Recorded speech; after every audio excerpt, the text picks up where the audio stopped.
The biting wind whipped around Eleanor Vance as she stood at the precipice of her husband's grave, a heavy umbrella battling the unseen rain. Her 7-month pregnant belly was a silent, aching monument to all she was about to lose, and all she had yet to protect. Beside her, tiny Liam, barely 10, clutched her coat, a fragile anchor in a world that felt like it was crumbling. Murmurs drifted through the somber crowd. Such a tragedy, so young. But his family, she won't last a month. Not with him. Oh, how those words stung, even as Eleanor feigned deafness. Across the gaping earth, her in-laws draped in custom black, their faces devoid of a single tear, watched her. They had never accepted her. Not when she married their son. Not when she poured her soul into building their family business from a cramped back room to a bustling downtown shop.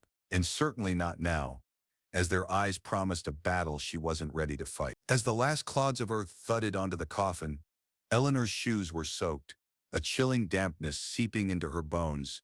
Exhaustion weighed her down, yet a sliver of hope remained. Her husband's will, surely he protected them. Liam and an unborn child. Inside the lawyer's opulent office, the scent of polished wood and aged paper offered a fleeting comfort. Eleanor sat, Liam a steadfast presence beside her, as the lawyer's detached voice began to read. To my beloved wife, Eleanor Vance, I bequeath our cherished home at 42 Willow Lane, all my shares in Vance Blooms, and the 1972 van. Eleanor exhaled, a wave of relief washing over her. The house, the business, and yes, that quirky old van her husband had been so oddly sentimental about. But her sister-in-law's cackle shattered the peace. Oh no, that's not how this will work, she declared, exchanging a triumphant glance with her brother. Eleanor blinked, a knot forming in her stomach. Excuse me? Her father-in-law leaned forward, his voice a razor's edge. The house and the business are family legacy. You married into it, you don't own it. The only thing you're getting is that van. And frankly, you're lucky we're even letting you have that. The lawyer frowned, shuffling papers, a hint of protest on his lip. This isn't. The older man's voice hardened to a sneer. You want to fight, Eleanor? Take us to court. Let's see how far a pregnant woman gets with no money. Liam's small hand tightened in hers, a desperate squeeze. The room seemed to spin, the stale coffee smell mixing with Eleanor's rising nausea. She opened her mouth, then clamped it shut. This wasn't the time.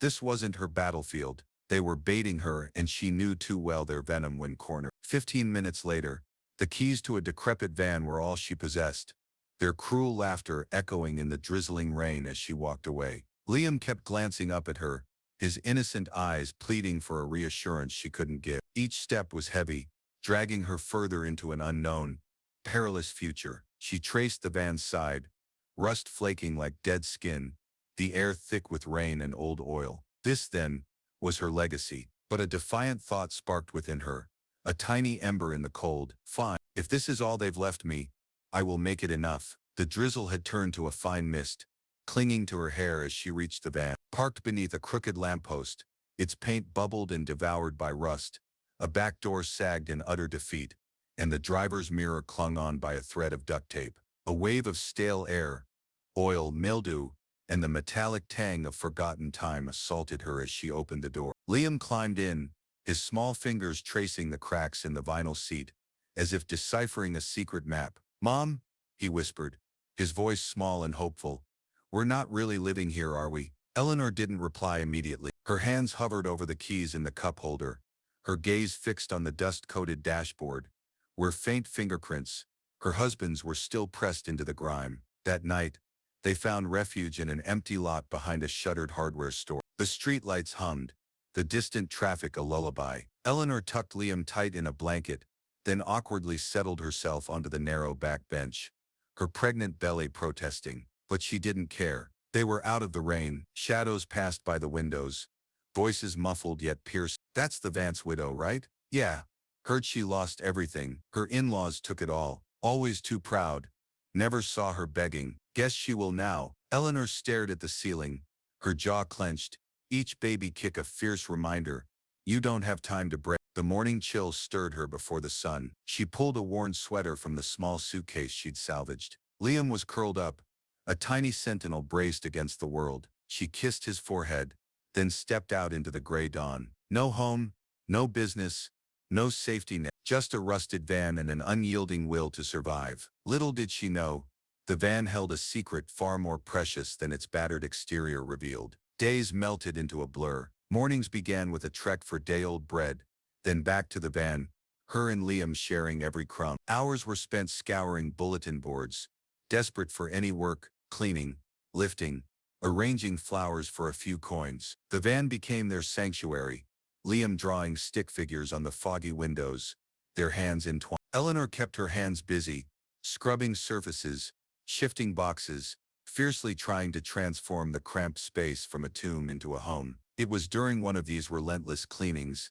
that she found it. Her sponge snagged on a sharp edge near the back door, peeling away rust to reveal a sliver of metal. But it wasn't the dull steel she expected. It was warmer, denser, almost glowing in the dim light. She frowned, her thumb tracing its impossibly smooth texture. She pushed harder, the brittle rust flaking away, and the sliver widened, catching the sunlight. It wasn't paint, it was the undeniable color of wealth, of permanence. Gold. Her breath hitched, her heart hammered, not in wild joy but a quiet, cautious rhythm. Her husband's voice echoed in her memory. That van's our safety net. She'd always dismissed it as nostalgia. Eleanor pressed her palm flat against the panel. It was heavy, far heavier than it had any right to be. The realization dawned slowly, like a sunrise. No need to rush. She knew it would change everything. But she didn't shout. She didn't even smile. She simply picked up the sponge, wiped the flakes from the floor, and whispered,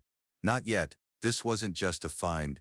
It was a secret, and secrets were safest held close. Eleanor moved with deliberate calm. She continued her daily routine as if the gold didn't exist, knowing its invisibility was its greatest protection. One weekend, she carefully pried a narrow strip from the rear door's interior, tucking it into her coat pocket. She sold it to a discreet jeweler across town, one who asked no questions. The money was more than she'd earned in months. She bought Liam new clothes, vital prenatal vitamins, and enough food to fill their bellies without rationing. After a second sale, she had enough to rent a tiny corner stall at a bustling street market. It was humble, but with a few second-hand vases and wholesale flowers, Eleanor began crafting bouquets. Her hands, once numb from the van's cold nights, remembered the artistry she'd honed for years in the shop she'd built with her husband. People noticed, "Who's the new florist? She has an amazing touch." A passerby murmured, "Isn't that the Vance widow?" Came the reply. "I thought she was living in a van." The whispers, once a sting,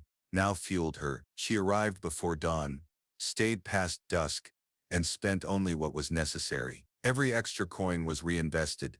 Better flowers, better tools, stunning display. All the while the van remained, a silent guardian under the leaning lamppost, an unassuming rust bucket, hiding a fortune. Meanwhile, across town, her in-laws choked on their own avarice. The businesses they'd stolen crumbled under their ineptitude. Orders vanished, bills mounted, and rumors of crippling debt swirled. Eleanor heard it all, sometimes from customers chatting in her growing shop. "Did you hear? The Vance family can't pay their suppliers." Figures. They never lifted a finger in their lives. Eleanor never joined in. She simply smiled faintly, arranging lilies and roses, the sweet scent of blooms masking the quiet, fierce satisfaction blooming in her own heart. She knew gold wasn't the only thing that could grow in silence. So could power. By the time Eleanor's daughter Lily was born, her humble street market stall had blossomed into a sunlit corner shop, adorned with a green awning and a name painted in elegant gold script,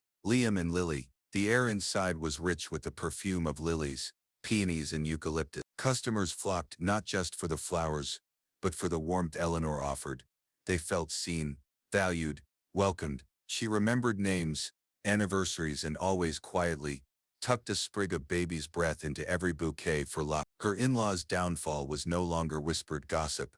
It was front-page news. Vance floral chain declares bankruptcy. Vance family estate listed for immediate sale. Eleanor read the headlines without a triumphant smile, but with a deep, calm sense of justice. The empire they'd so cruelly stolen had imploded under the weight of their own arrogance. One afternoon, as she wrapped a bouquet for a young bride, the shop door creaked open. Her father-in-law stepped inside, thinner than she remembered, his suit worn at the elbow. Behind him, her sister-in-law, her once effortless superiority, now a faded memory, trailed awkwardly. "Eleanor," he began, his voice barely a whisper, a stark contrast to his former booming tone. We've hit a rough patch. The house is gone. The business too. We need a place to stay. Just until, Eleanor kept her hands busy, tucking eucalyptus into the bouquet, the soft leaves brushing against her fingertips. She didn't look up until she tied the ribbon. I remember, she said, her voice soft but firm, the day you told me that ban was all I deserved, that my children and I deserved nothing good. She finally met their gaze, not with anger, but with the same measured calm she used when deciding which flowers to trim and which to let bloom. Her sister-in-law's eyes darted to the shop's gold-lettered sign, then to the gold-plated pen Eleanor used for receipts. The dawning realization flickered across her face. Eleanor slid the finished bouquet across the counter to the waiting bride. I'm afraid I don't have room, she said gently, but unequivocally. Some things are simply too small to hold the weight of people who once tried to break them. They left without another word, the little bell on the door chiming like a final punctuation mark. Eleanor exhaled slowly. It wasn't revenge she tasted, it was freedom. Evening light spilled through the shop windows, bathing the petals in a warm golden glow. Eleanor sat at the counter, her newborn daughter, Lily, sleeping soundly in a woven basket beside her, Liam sketching diligently in a notebook across the way. She glanced at the old van through the window. It still sat in the same parking space, rusted, quiet, unassuming. No one passing by would ever guess that its battered shell had changed everything. The gold hidden within had certainly given her a second chance, but it wasn't the metal alone that had built this vibrant life. It was the unwavering choice to keep moving forward, to work tirelessly when quitting would have been easier, to transform bitterness into something that could bloom. Sometimes she thought of her husband, how he must have known, how he'd left her the one thing they could never truly steal. She pictured him, arms folded, that familiar quiet pride in his eye. Eleanor brushed a stray petal from the counter, surveying her thriving shop, breathing in the sweet, green air. She didn't need the mansion, the stolen businesses, or even their family name. She had roots now, deep and steady, and they were hers alone. When customers occasionally asked about the old van, she'd just smile and say, it's just part of the story, because the truth was, gold could hide in the ugliest places, and the people who laughed at your worth often didn't realize they just handed you the key to your own freedom.